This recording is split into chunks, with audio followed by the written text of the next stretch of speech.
As explained in another video about removing the front passenger bucket seat from a 1993 Dodge Ram, I got a dent in the rear of my cab. I don't know how it got there. Somebody left me a present, and I'm removing things so that when I go to the paintless dent repair place tomorrow, they have easy access to the dent. So I'm going to pull out the jump seat on the passenger side in the back. That's this thing that usually folds out. And the way you go about doing that, throw some light in here.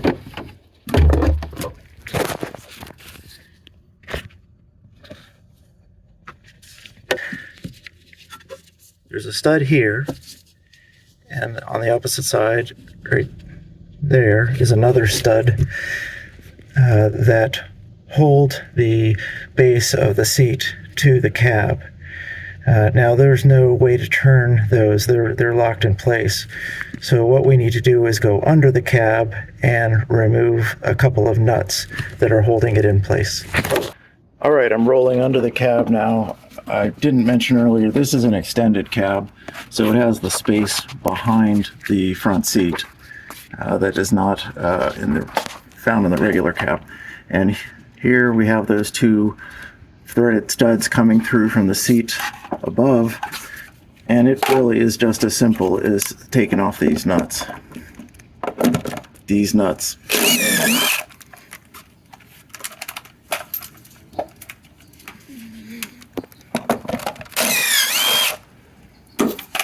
And now we've climbed back aboard up top, and we're just going to pull it out. And that's how you remove the base of the jump seat. The last piece of the puzzle is removing the headrest here. So we're going to flip the camera around. And now we can see the back side of the seat. And you can see there's this bracket here. There's two brackets at either end. And there's a nut popping out, a screw popping out with a nut, and the screw is captive and the nut turns. And then up above, which is very difficult to see, but up here, above this ridge, is another set of nuts.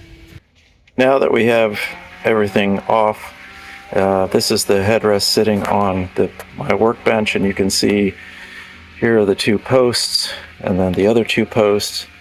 And this is the bracket and the nuts that hold it in place. So these brackets actually go around something in the truck, and then the bracket clamps onto it with the headrest holding it all in place. Here we are, ready to put the jump seat back into the truck now. And we're going to start with the headrest. And what I like to do, well, first of all, let's get oriented here really quick. So the narrower end, this being the narrower end, is the top. So we're going to flip this over and then lay it down here on the ground. These brackets in profile, you can see they have a curved end here and a straight end. The curved end goes up, and the curve is because it follows the line of the sheet metal for the cab body. So what I like to do is put it on and just turn on the lower nut a couple of threads. And what this does is help me get things started hanging this thing. Because if you were to just put the studs into the body, it's not balanced right, and it won't just stay there. So you'd need one hand to hold it and one hand to find the nut, and another hand to turn the nut onto the threaded post, and then another hand to scratch your head. So I only have 3 hands, so that won't work here. So I've tightened the lower nut just to leave enough room for this bracket to be able to swing out over the top of the stud. Then I turn it around, and I feed the top 2 studs into the holes on the frame of the truck. And then from the back side, I swing the bracket up until it lines up over the top post, and I tighten the lower nut. Then I go to the other side and I do that again. And by tightening the lower nut, that keeps it in place. And now I can let go and it will sit there, and I can feed on the remaining nut, which will go up onto the top post.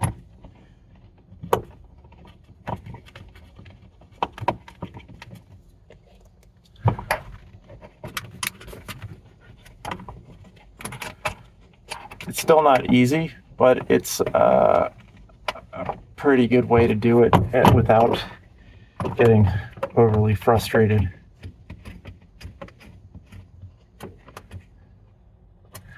It's never fun to work when you can't see necessarily what your hands are doing.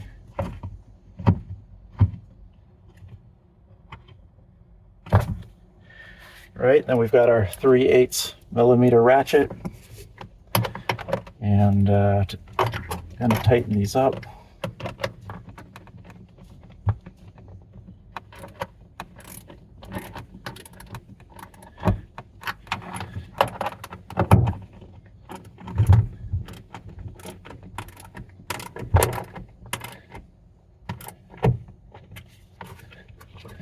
That was 2. There's 3.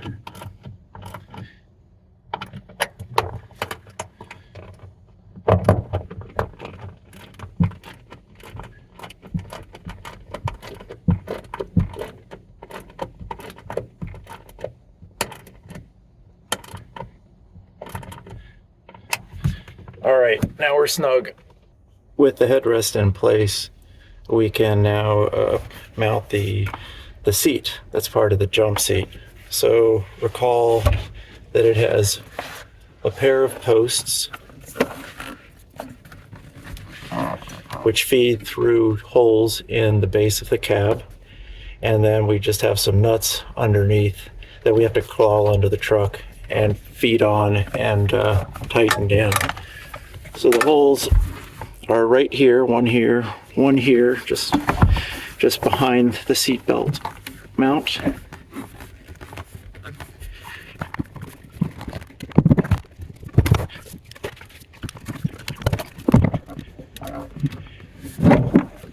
There we go. All right, now we can go under the rig and do some work. So I've just slid below the truck, over on the passenger side, just below the jump seat. And if we look up here, bring it into the picture, there they are. That's where the 2 studs come through for the jump seat. So just thread on these guys, these nuts.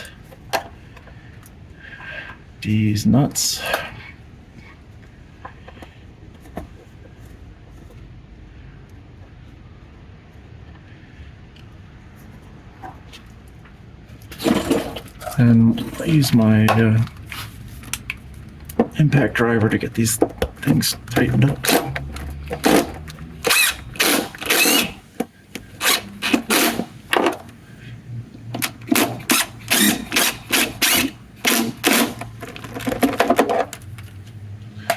All right, there we go.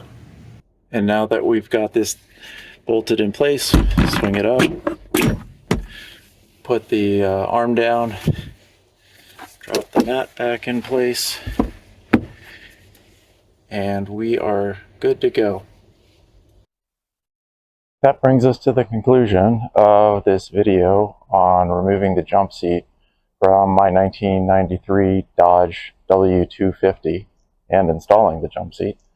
I've got plenty going on here.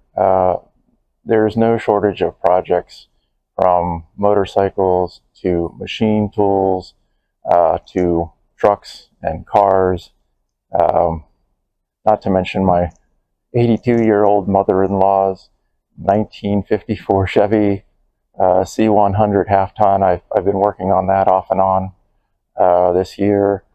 So more is coming, and I hope you subscribe and come back and check it out later.